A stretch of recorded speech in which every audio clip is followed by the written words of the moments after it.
Chapter 1. Blood on Stinking Creek. The spring wind carried the faint smell of thawed earth and smoke as James Anderson trudged along the winding road toward Yellow Creek, North Carolina. His gray jacket, faded to the color of ashes, hung loose on his lean frame, its buttons mismatched and his boots worn through at the soles. The war had ended, but peace felt like a word meant for other men, not the gaunt, hollow-eyed specters limping home from both sides. He had left a Union prison camp in Indiana 2 weeks earlier, trading his name for a slip of paper that said he was free. They had taken his youth in that camp. 1 year of bad rations, lice, and the smell of dying men. Now he was 20, looking 30, and walking home on little more than hope and creek water. Hunger gnawed at him worse than the lice ever did. Twice he had managed to pull a few finger-length trout from the cold mountain creeks with a bent pin and line of thread scavenged from his jacket. It wasn't a meal, but it kept his legs moving. At a narrow, muddy ford called Stinking Creek in Kentucky, James met the first living soul who wasn't trying to flee the war's shadow. The man stood by an abandoned wagon, a thin figure in a tattered butternut coat. "Evening, soldier. Name's Brushy Bill Hughes. You look like you could use a warm fire and a bite." James nodded politely, tightening the strap on his bedroll. Something in his eyes felt wrong, too eager, too bright, like a dog that showed its teeth while wagging its tail. "Much obliged, sir, but I reckon I'll keep on. Yellow Creek's still a fair ways east," James replied. Brushy Bill's smile twitched, then settled back into something unreadable. "Suit yourself. Ain't safe out here for a man traveling alone. Folks done turned mean." James tipped his hat, said nothing more, and kept walking. A day later, as dusk laid its long fingers across the hills, James stopped at a weathered homestead for a drink of water. A young woman, no older than him, stepped out onto the porch after James knocked on her door. "You come from Stinkin' Creek way?" she asked, eyes narrowing at the sight of his faded gray. "I did. Name's James Anderson, late of the Army of Northern Virginia, just bound for home." She nodded slowly, then glanced past him down the road. "There's a man calling himself Brushy Bill Hughes been skulking around there. Killed my husband weeks ago. Killed 3 others, too. Don't matter if they wore blue or gray. He takes their food, their guns, and their lives." She teared up, telling him about finding her husband shot by the creek and being attacked by Brushy Bill before escaping. James's jaw tightened. "I seen him. He asked me to his camp, but I moved on." James agreed to help her for some biscuits and salted pork. The woman, Laura, she disappeared inside and came back with biscuits and bacon. As he ate, she went back in and emerged a second time with a long, time-worn rifle and a Colt revolver. "You got the look of a hunter about you. I ain't got the strength to bring him down, but if you mean to try, take these. Colt shoots true. Rifle belonged to my pa." James took the weapons carefully, testing the revolver's weight, checking the rifle's priming. "If I don't come back, then I'm lying cold out there with him," he said, slinging the squirrel rifle across his back. He found Brushy Bill's camp by the smell of coffee and the low crackle of voices. 2 other men sat with him, rough fellows, pistols at their sides, their laughter sharp as broken glass. James lay belly down in the laurel thicket, watching, waiting. His finger curled around the old rifle's trigger. In Virginia, he'd learned that a fair fight was for fools and dead men. Brushy Bill turned his back to the woods, and James let his breath out slowly. The rifle cracked like a snapped branch. Brushy Bill lurched forward, dead before he hit the fire. The other 2 bolted in opposite directions. One crashed through the brush, straight toward James. James rose, cocked the Colt, and put 2 .36 caliber slugs through the man's chest, the body folded like wet linen. The last one fled east, shouting curses. James tracked him as he would a wounded buck, each broken twig a signpost. The man stumbled at a narrow creek, splashing to cross. James aimed the Colt. No warning, no words, just the sharp report, and the man pitching face first into the water. When the echoes died and the woods fell still, James stepped into the camp. What he found was enough to make a man believe in Providence or the devil. A canvas pouch heavy with $600 in U.S. greenbacks lay beside Brushy Bill's coat. Confederate notes, stacked neat and useless as dried leaves, he left where they lay. Tied to a crooked cedar tree was a lean, hard-eyed pack mule burdened with 12 firearms of every make and shape, old muskets, battered pistols, and among them a treasure. A brand-new Sharps rifle, clean and oiled, the kind he'd heard Union guards brag about in Indiana. Beside it, a weathered 1851 Colt Navy in fair shape, the kind that had already written much of this land's history. He took both, packed the rest on the mule, and felt for the first time in a year like a man with a future. Rebels were forbidden to carry arms until Washington decided what to do with them, but James Anderson did not care. Stinking Creek had proven to him what the war had whispered all along. A man without a gun was meat for the crows. He tightened the cinch strap on the mule and turned his boots toward Laura's homestead. There was thanks to be given and promises to keep. Yellow Creek was still far off, and the road promised no peace. Chapter 2. Road to Yellow Creek. Dawn spilled thin light over the Kentucky hills as James Anderson led the pack mule back down the muddy lane toward the Kinsey homestead. The Colt revolver sat heavy on his hip, the old squirrel rifle slung over his shoulder. His boots left fresh tracks where the blood of 3 men already darkened the leaves. Laura Kinsey stepped out onto the porch, a shawl tight around her shoulders. Her eyes scanned him, first the weapons, then his hands, then his face. "You're back," she said softly. "I am," James answered, setting the rifle against the porch rail.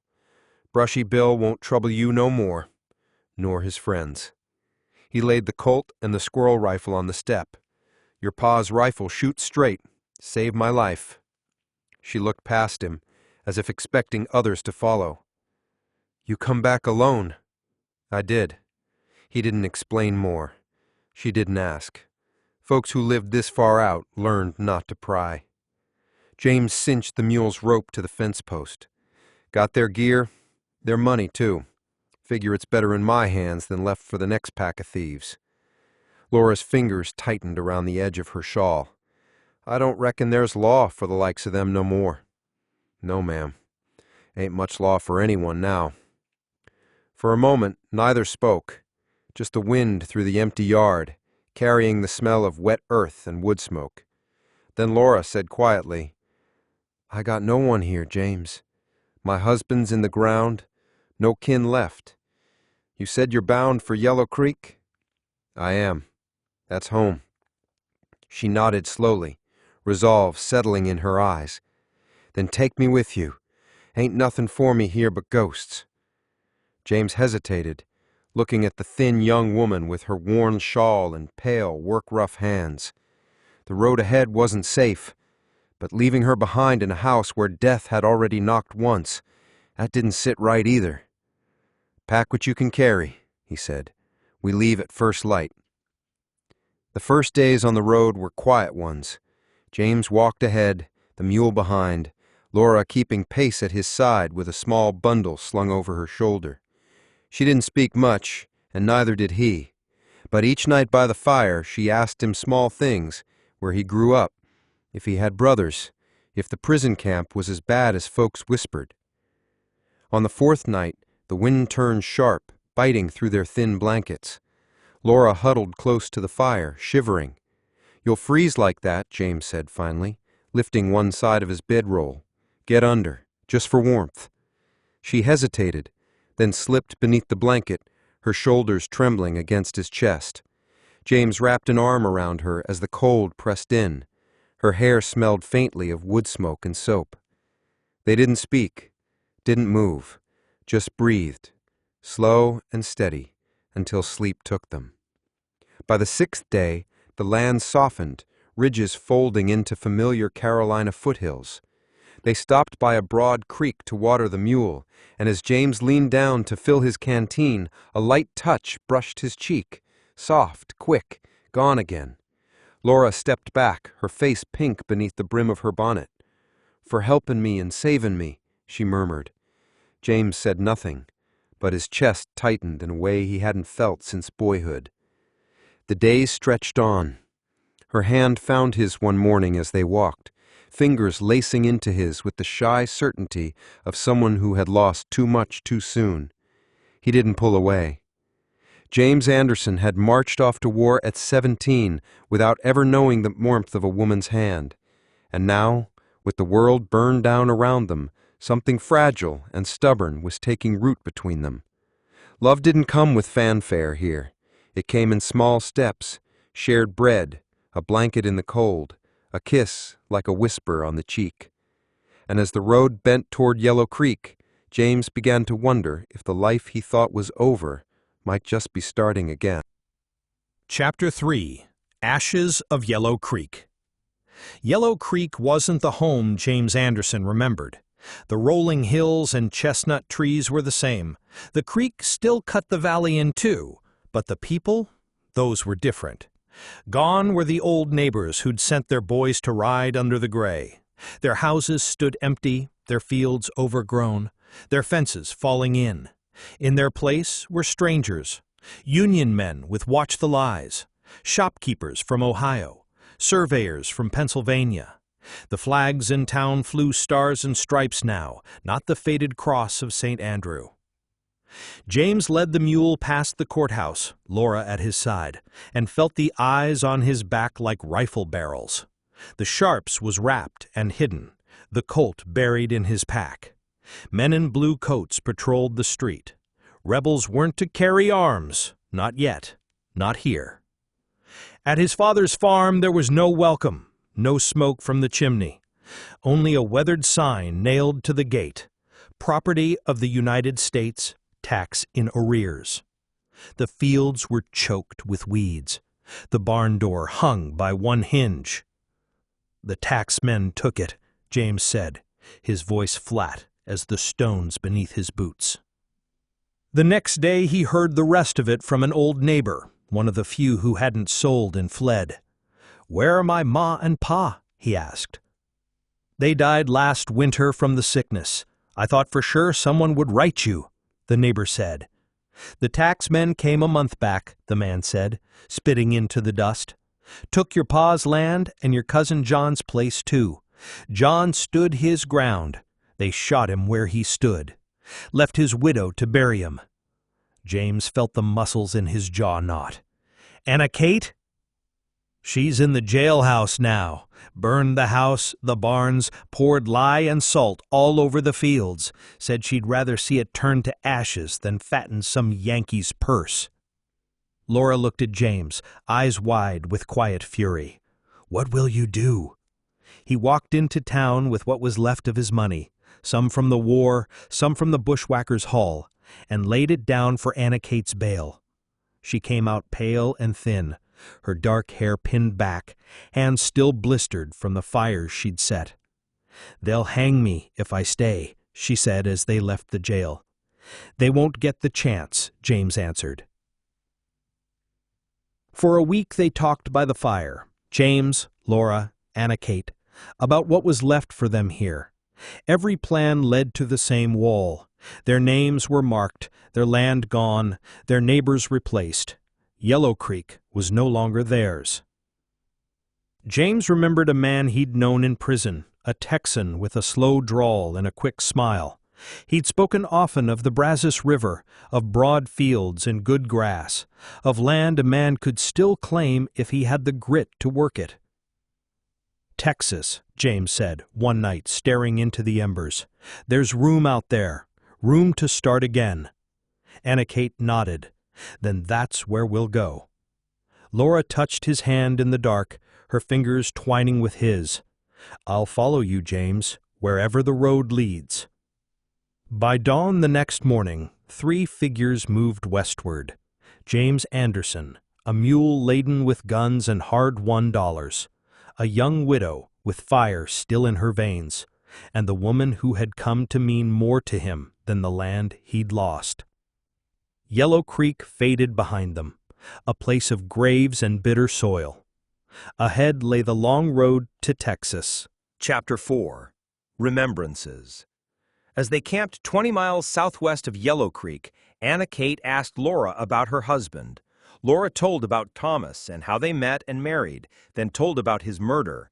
It had been 2 days since he left for his uncle's farm, and an unease had settled in her chest, growing heavier with each passing hour. The sun dipped low, casting long shadows across the fields, and Laura knew she couldn't wait any longer. She grabbed her shawl and headed out, determined to find Thomas. The journey to Stinking Creek was familiar, but the usually comforting path now felt ominous. Laura's heart raced as she approached the creek, her eyes darting from side to side. Suddenly, she froze. There, on the bank, lay a figure. As she moved closer, her worst fears were confirmed.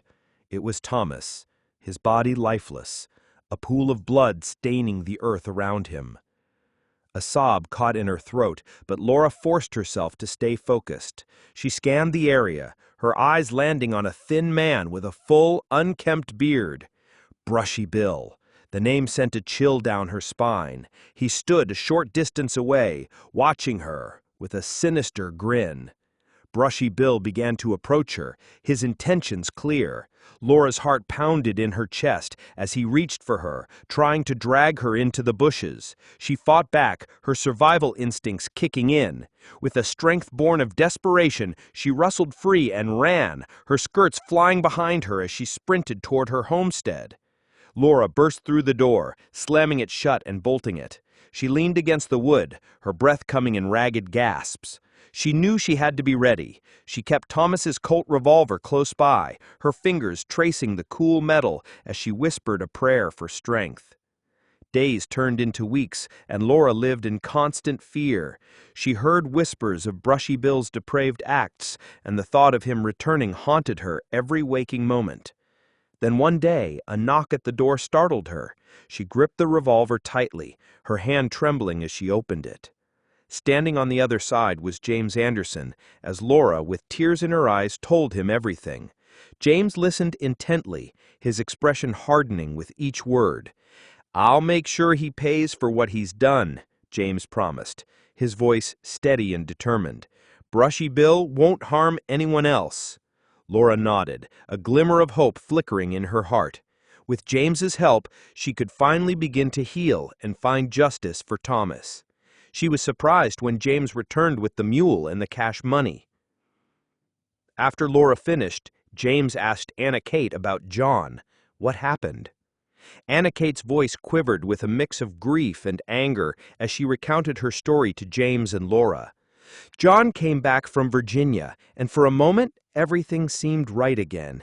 He was home, and that was all that mattered. But it was short-lived. She paused, her eyes distant, reliving the memory. He started plowing the ground for a late crop of corn and tobacco. It was a beautiful day, and I remember watching him from the window, feeling grateful for the simple joy of having him back. Her expression darkened. That's when they came. The taxmen, dirty carpetbaggers, claiming they owned our property. There was a man with them saying he was from the government. They had no right, but they didn't care. They shot John down in the field right where he stood. Anna Kate's voice broke, and she took a deep breath before continuing. I found him as he was dying. He told me to go to Uncle Brownlow Carringer. He said they were taking the land for profit, not because of any real need. I knew then what I had to do. 2 days later, I set fire to everything, the house, the barns, the outhouse. I watched it all burn, she said, her voice steady now. Then I took lye and salt and poured it on the field John had plowed. I made sure no crops would grow there for years. She looked at James and Laura, her eyes fierce. The county men came the next morning. They found me and threw me in jail, but I don't regret it. They took everything from us, and I took back what I could." James listened intently, his jaw clenched. "Anna Kate, you did what you had to. Those men had no right to take your land or your husband's life. We'll make sure they pay for what they've done." Laura reached out and squeezed Anna Kate's hand, offering silent support. The weight of their shared loss and the injustice they had faced hung heavy in the night. But there was also a glimmer of determination. They would find a way to right these wrongs, no matter the cost. They spent the rest of the night trying to keep warm as each woman lay on opposite sides of James, under the blankets. Chapter 5. Revenge in Brownlow. The next morning, as the first light of dawn filtered through the trees, a familiar figure emerged from the shadows. Brownlow Carringer, with his rugged mountain man appearance, stood out in his Confederate cavalry pants and Union officer's hat. 2 Colts rested in holsters at his sides, and a Fayetteville rifle leaned casually against a nearby tree. "Mornin'," he greeted, his voice deep and gruff. "If I live to be 100, I'll never see such a sight again." James, Laura, and Anna Kate emerged from under their blanket, blinking away the remnants of sleep. Hugs were exchanged, and Brownlow's presence brought a sense of comfort and strength to the group. "Anna Kate," Brownlow began, his expression turning serious, "I heard the law is looking for you. Them taxmen are offering a good reward for your capture." James nodded, his mind already racing with plans. "I figure we head for Jackson's Gap and slip into Tennessee. It's the best way to lose 'em." Brownlow agreed, his eyes gleaming with a mix of intrigue and respect. "Just God's wish I found you. James, you always were a clever one." Brownlow was no ordinary mountain man. He'd been an officer under Jeb Stuart for most of the war, a fact that added a layer of intrigue to his rugged exterior. Captured during the conflict, he became a galvanized Yankee, a rebel who agreed to fight Indians in Colorado for the Union, never taking arms against his own kin. "I returned to help my brother plant crops and tobacco on the family's land, but I'm always ready for a new adventure." The group listened intently as Brownlow spoke of his extensive knowledge of the Indian tribes out west. His insights and experience were invaluable, and they all agreed that heading to Jackson's Gap and then to Chattanooga was the best course of action. With Brownlow's guidance, they set out, their spirits lifted by the promise of a new beginning and the hope of justice. The journey ahead was uncertain, but with their combined strength and determination, they were ready to face whatever challenges lay in wait. As the group continued their journey southwest toward Jackson's Gap, Brownlow held back, his instincts telling him that the taxmen would eventually track them to the campsite. He took an extra Enfield rifle from James, his eyes gleaming with a mix of determination and resolve. "I'll send these men to hell," Brownlow declared, his voice steady and sure. "You go on ahead, and we'll meet at Brown's Ferry, north of Chattanooga, in 5 days." James wanted to stay and fight alongside his uncle, but Brownlow assured him he could handle the men on his own. With a final nod, James, Laura, and Anna Kate continued their journey, leaving Brownlow to his plan. Brownlow sat by the campsite, chewing on some dried deer meat as he waited. 2 days passed, and then they saw them, 4 men approaching slowly, rifles in hand. 2 matched the description Anna Kate had given of the taxmen.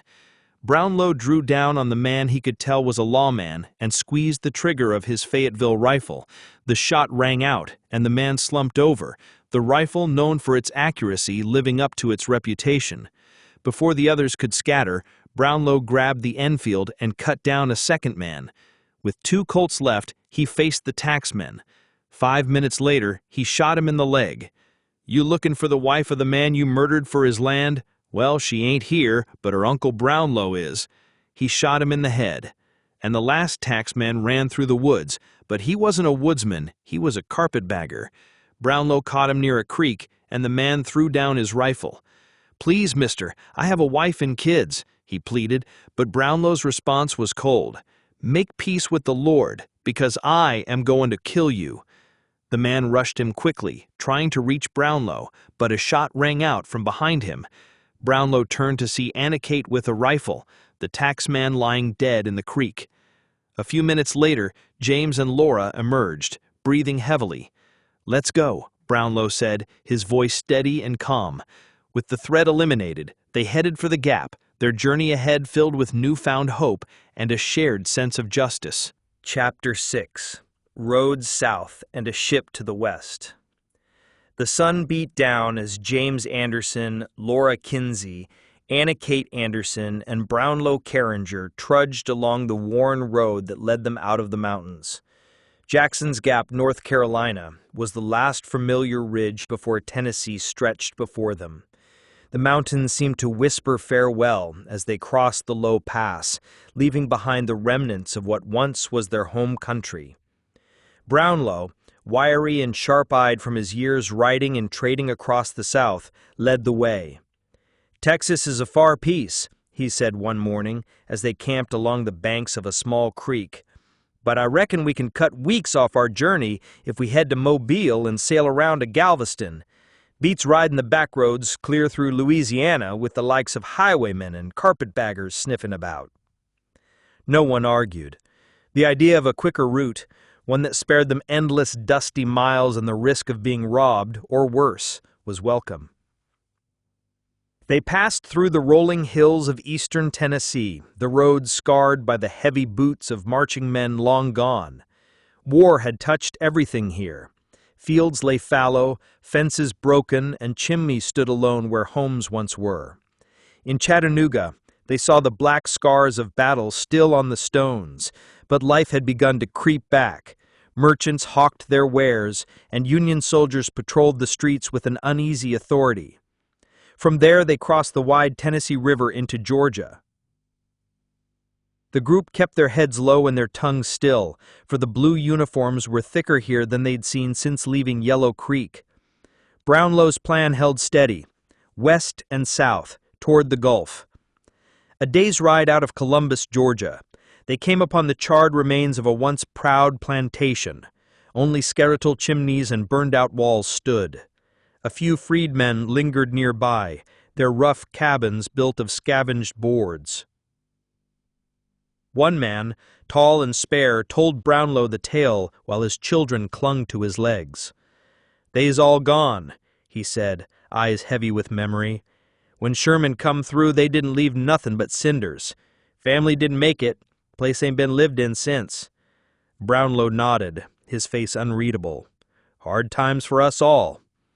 He offered them smoked pork, dried fish, and sacks of cornmeal in exchange for an old rifle Anna Kate had carried but seldom used. "I can hunt better with this," he said, cradling the weapon. "Ain't much meat to be had without it." They pressed on, bellies a little fuller, spirits a little steadier. Columbus lay heavy with Union presence. Soldiers patrolled the streets, rifles at their shoulders, but no one stopped the weary travelers. They paid a ferryman to take them over the Chattahoochee River, the water glinting gold under the late summer sun. Southwest they turned, deeper into Alabama. The scars of war grew harsher here. Burned plantations dotted the countryside, their former slaves wandering in slow confusion, free, yet not free. Uncertainty hung over them like the lingering smoke of burned cotton. Outside Mobile, another freed man named Amos, with clear eyes and a steady manner, greeted them. He and his wife, along with 2 young boys, lived in a weathered cabin on the edge of what had once been a thriving farm. He said, "You can stay in the barn. Ain't much, but the hay's dry." That night they ate well. Fried chicken, cornbread, and beans, cooked by his wife, a quiet woman with a ready smile. The man, though he knew they had worn the gray, held no malice. "War's done," he said simply, sitting on the barn steps beneath a star-strewn sky. James listened, and for the first time in many months felt something that might have been peace. James gave Amos a good 1841 Mississippi rifle for hunting and protection. Amos asked about Texas, and the next morning told them he and his family wanted to go with them to Texas.